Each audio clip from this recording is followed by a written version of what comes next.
Okay, everybody, welcome back to the Lechtech Musar podcast. We continue with Pirkei Avos, Perek Aleph, Mishnah Ches. Says the Mishnah, Yehuda ben Tabai the Shimon ben Shetach kiblu mehem. Yehuda ben Tabai and Shimon ben Shetach, they received the Torah from Yeshua ben Prachi Anitei ha'arbeli. What did they say? Yehuda ben Tabai Omer, Altas atzmecha ka'orcha hadayanim. Don't make yourself like a judge. So it's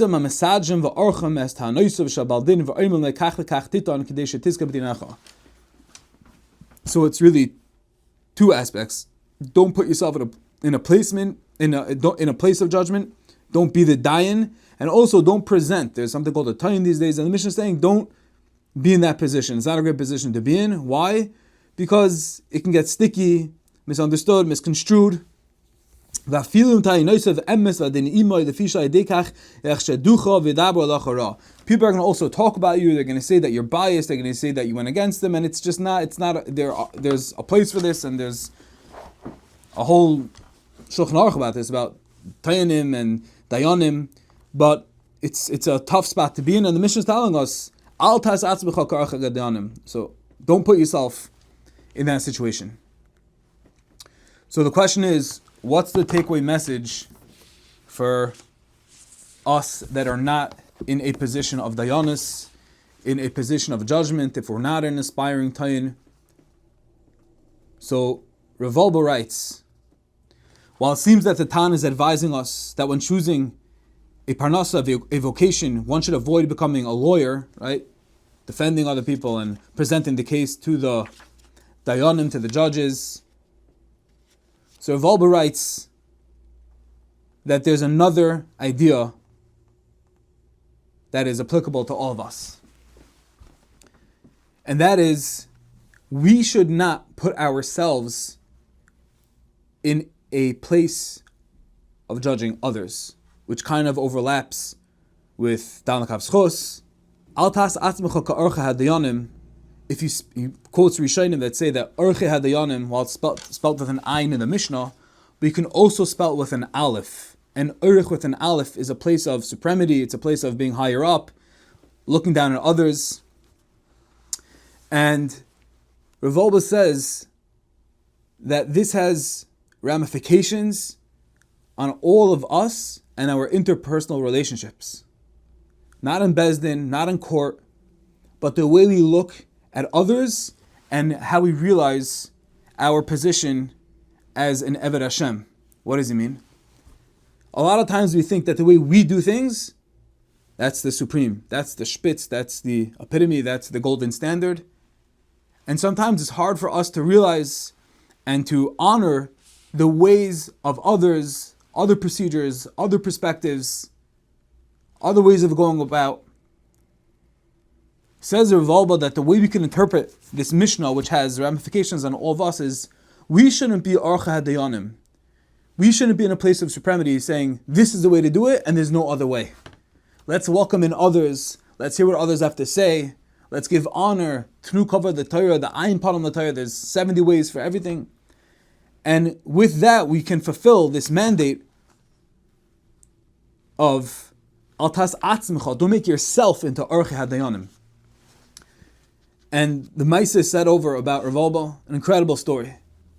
That Rav Wolbe was one of the founders, one of the most foremost personalities involved in the Kiruv Baal Tshuva movement in Eretz Yisrael. And he was about to open up a yeshiva for Baal Tshuva. And he invested time and raised money towards this goal. And at one point, a Talmid Chacham approached Rav Wolbe. And he mentioned to him that he also desired to open up a yeshiva for Baalei Tshuva. What did Rav Wolbe do? After all of the money and the time and efforts that he invested to create his own yeshiva for Baalei Tshuva, Rav Wolbe enthusiastically gave over all of those funds that were raised for his own to this Talmud of his, towards his yeshiva for Baalei Tshuva.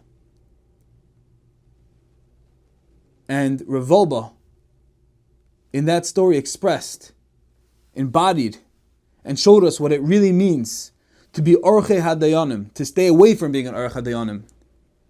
It's not just my way or the highway. Me and not you. Everyone is welcome. Everyone can partake.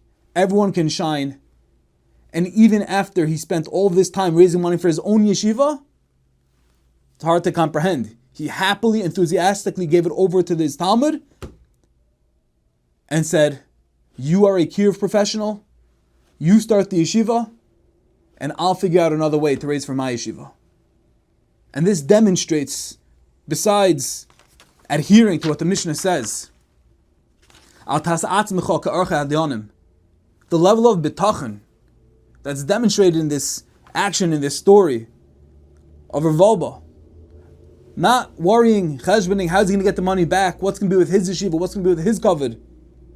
Just like Hashem sent money for his yeshiva, just as easily he can give away all that money, give it to someone else, and Hashem could do it all over again. Exemplary, incredible bitachon that we can take for all of ourselves. We all can find places to be the Orche Hadayanim, the supreme place, and judge others and say this is the way to do it and not like yours. But no, make room for others, allow other people to shine too, and be about bitachon. When we raise money, when we do things, when we have ideas, don't be afraid to share, to give, to allow others, to invite other perspectives. Because it's all the Eibishter, we're all pawns. We're all little pieces on the chessboard.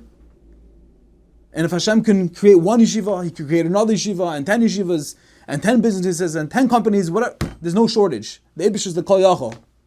And when we internalize that and realize that, then we could come to this level of realizing that it's not so crazy. He gave all the money away that he invested, that he put in his efforts to someone else, because he realized Hashem could do it all over again. It's not hard for Hashem to copy and paste, to duplicate, to multiply, tenfold, 100-fold, because Hashem is the Kol Yachol. And there's no reason, with that understanding, to make ourselves like Orche Hadayanim, to place ourselves in a place of supremacy, in a place of gedula, in a place of looking down on others. And certainly there's no place to be worried. What's going to be? How am I going to start my own venture?